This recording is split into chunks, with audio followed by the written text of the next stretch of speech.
জাপানিদের কাছে কাজের থেকে বড় কোনো কিছু নাই। বিশ্বাস করেন, এদের কাজ হচ্ছে সব, ধ্যান জ্ঞান সব কিছু।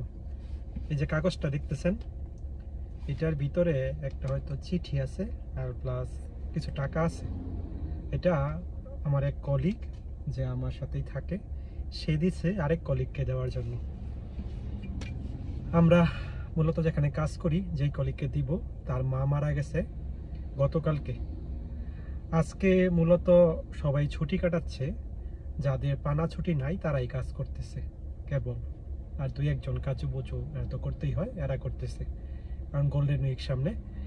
তো ওই লোকটার মা মারা গেছে, আগামীকাল অনুষ্ঠান, আর উনি আজকে কাজ করতেছে ফ্যাক্টরিতে। আপনারা জানেন যে জাপানে সাধারণত কেউ মারা গেলে তাকে আপনার গিফট হিসাবে, মানে যার আত্মীয় মারা গেছে তাকে টাকা দেয়। আমি আগে একটা ভিডিওতে এটা বলছি যে আমরা সবাই দেই। তো এই হিসাবেই এই কলিগ দিছে, সে যেহেতু আজকে ছুটি কাটাবে। তো এই জিনিসটা আপনাদের মাথায় রাখতে হবে জাপান আসতে, যে জাপানে কাজের গুরুত্ব সব থেকে বেশি।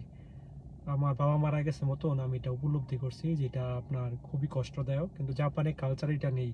জাপানে এই কালচারটা আপনি যখন বুঝে উঠতে পারবেন, তখন জাপান কাজ করার জন্য আপনার সহজ হয়ে উঠবে, আর না হলে কষ্ট পাবেন প্রচুর পরিমাণ।